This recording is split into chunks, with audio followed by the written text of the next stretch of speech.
Nýbakað góðgæti. Netto.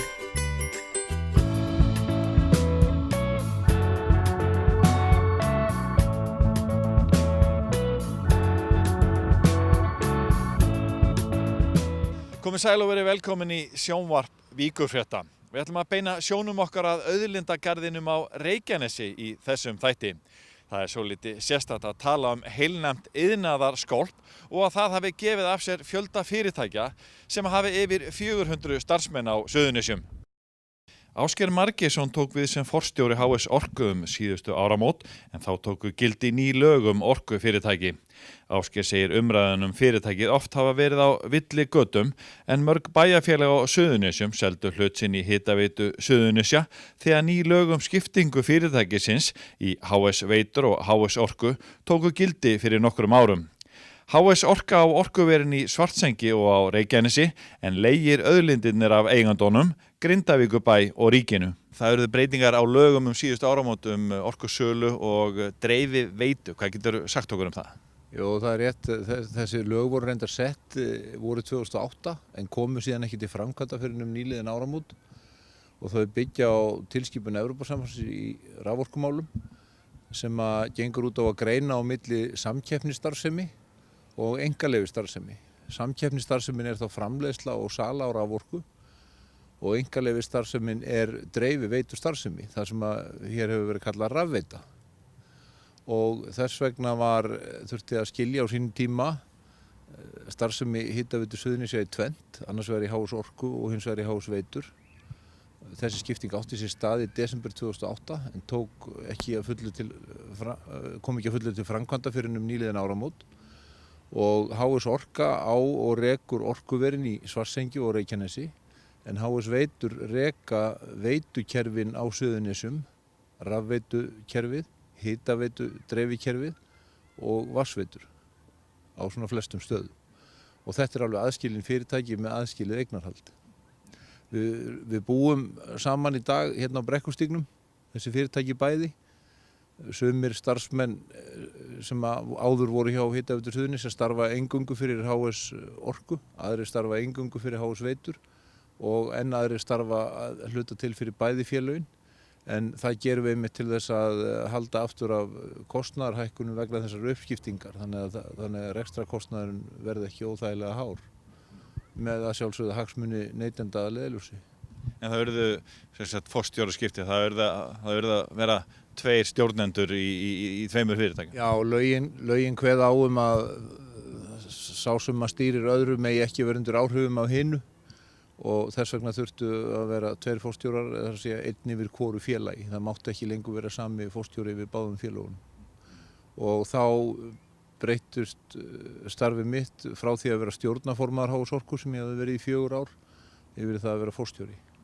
Og núna ég og starfsmenn og stjórnendur fyrirtækisins að svona horfa inn í framtíðina, taka púlsinn eins og hann er núna. Við höfum svona í umræðinni, það var oft verið litið svo á að okkar framtíð væri, eða okkar framtíðarvöxtur hugsanlega væri háður því að það er byggt álver í Helguvík. Og það hefur náttúrulega verið mikið í umræðinni, enda 7 ár síðan að var gerður samningur orkusölu til álvers í Helguvík. Nú heimurinn var öðruvísi í laginu þá og leit allt öðruvísi út og forsendur allt aðrar. Síðan hrundi veröldin, þannig má segja, og aðstæður breyttust og ekki forsendur til þess að hrinda svona framkvæmdum í gang. Núna er verið að skoða af mikill alvöru hvort að hægt að koma þessu í gang og þetta er svona einn af þeim póstum sem við horfum sem vöxt til framtíðar en við horfum líka á fjölmarga aðra sem er ekkit minna mikilvægir þó smærri séu í sniðum. Nýlegt dæmi er þörungafyrirtæki, líftæknifyrirtæki á Ásbrú, Algalíf. Við gerðum samning við þá í fyrra sölu á raforku til þeirra og þeir eru að byggja upp sína starfsemi og mér skilst að það séu komin vel á annan tug starfsmanna til starfa þar. Það er verið að vinna byggingu gagnavers og fitjum. Það hafa fjölmörg fyrirtæki verið að skoða uppbyggingu í Helguvík, kísilstarfsemi og annars konar starfsemi. Við erum í sambandi við alla þessa aðila hugsanlega sölu og þjónustu til þeirra og síðan við að horfa til vaxtar á starfsemi í auðlindagörðunum okkar í Svartsengi og Reykjanesi sem er einstakt fyrirbæri á heimsvísu, hvernig orkuver leiðir af sér mikla uppsprettu annara tækifæra í eldsneytisframleiðslu, í ferðamannaiðnaði, í fiskvinnslu, í fiskeldi, í gróðurhúsum og það eru mörg verkefni í pípunum þar og við höfum gríðarlega mikla trú á að það eigi eftir að fylgja okkur skemmtilega inn í framtíðina og kannski mjög gaman að segja frá því að starfsmenn í þessum fyrirtækjum sem lifa og starfa í kringum orkuverin eru miklu fleiri enn í orkuverunum sjálfum. Þetta skapar svo mörg störf en þau geta hvergi annars staðar verið en akkúrat við orkuverin. Nú hefur oft verið í umræðunni meðal bæjarbúa á Suðurnesjum að margir telja sig sakna hitaveitu Suðurnesja og veit ekki alveg hvað þeir hafa í þessum fyrirtækjum í dag. Er þetta eitthvað svona, getur sagt, þarf fólk eitthvað að hafa ágjörð af þessu? Nei, fólk þarf nú ekki að hafa áhyggjur af þessu en þessi breyting eins og ég sagði áðan í einkaleyfisstarfsemi og samkeppnisstarfsemi, hún felur það í sér að íbúi til dæmis hér á veitusvæði H.S. Veitna, hann kaupir óhjákvæmilega heitt vatn og fær kalt vatn frá H.S. Veitum og hann er bundinn eða tengdur rafdreifikerfi H.S. Veitna. Hann getur hins vegar valið sér hvar hann kaupir raforkuna, hvort hann kaupir hana frá H.S. Orku eða einhverjum öðrum raforkusala. Það er hins vegar, það er samkeppni á markaðnum, það er ekki mikil hreyfing á heimilum á milli fyrirtækja. Þetta er kannski hliðstætt svolítið eins og þegar fólk velur sér tryggingafélag eða símafyrirtæki að nema hvaða verðin eru nánast þau sömu og það er mjög útskýrt af hverju það er. Það er einfaldlega vegna þess að raforkuverð á Íslandi er mjög lágt í öllum samanburði við umheiminn. Og það er einfaldlega ekki hægt að gera mikið betur í því að fara að undirbjóða markaðinn eða þá varum menn bara að tapa og það myndi skaða fyrirtækin og neytendur til framtíðar. Þannig að verðin eru mjög svipuð en þú getur valið þér sem sagt raforkusalan en þú ert fastur tengdur veitukerfinu þar sem þú býrð. Þetta er þessi eðlismunur á samkeppnisstarfsemi og einkaleyfisstarfsemi.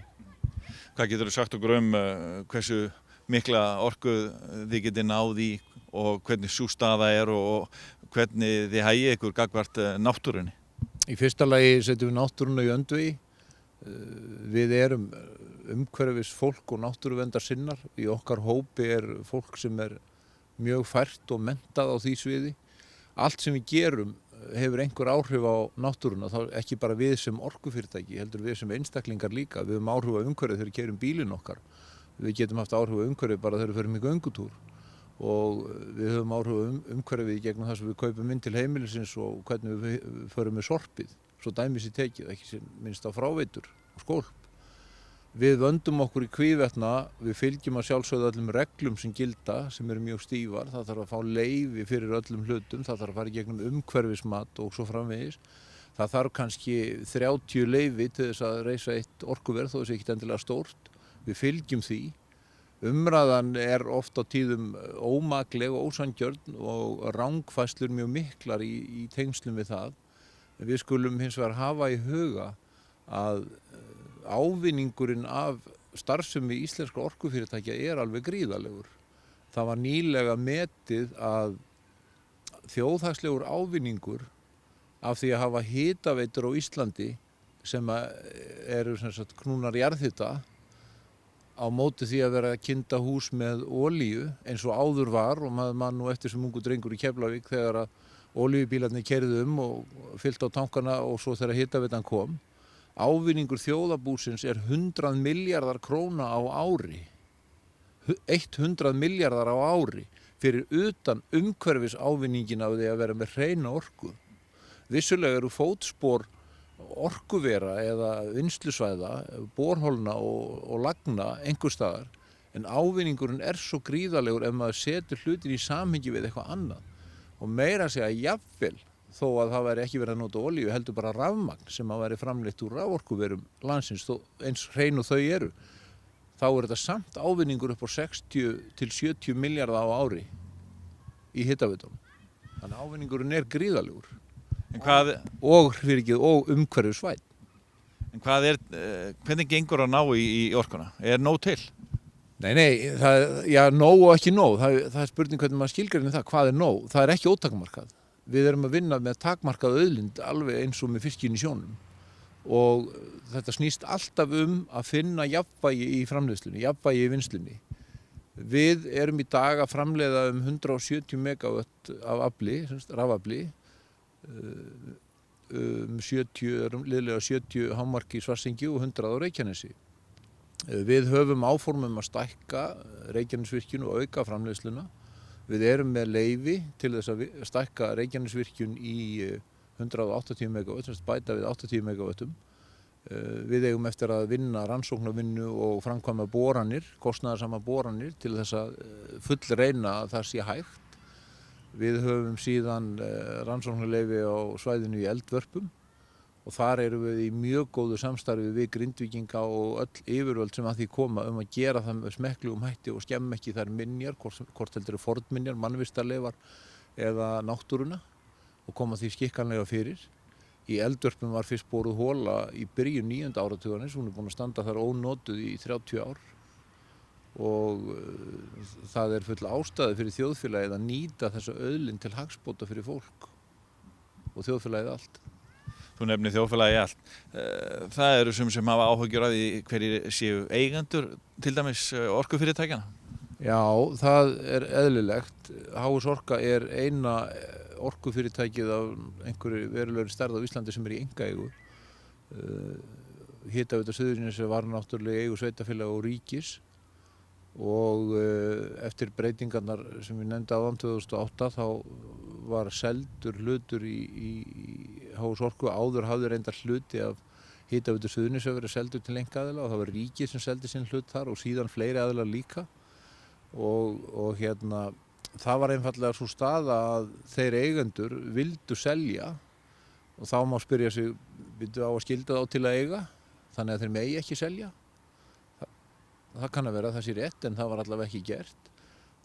HS Orka er í dag í þriðjungseigu íslenskra lífeyrissjóða sem er það bil þjóðin öll. Það eru 14 lífeyrissjóður og margir hverjir mjög stórir í eigendahópnum og þar að leiðandi hafa landsmenn flest allir hag af gangi fyrirtækisins. 2/3 hlutar eru í eigu Altera Power Corporation sem er kanadískt orkufyrirtæki. Það var mjög umdeilt á sínu tíma og eins og fór í hámæli hérna á árinu 2010 og margir andmæltu því.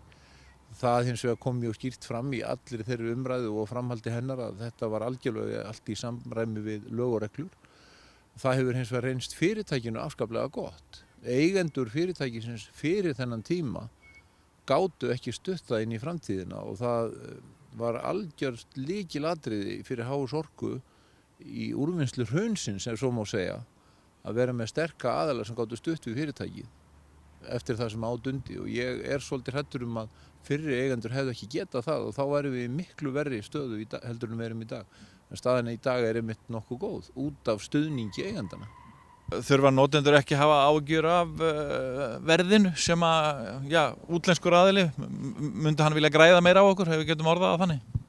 Já, eigendur allir, hvort heldur þeir eru opinberir eða ekki, vilja eflaust fá meira fjármagn út úr rekstrinum.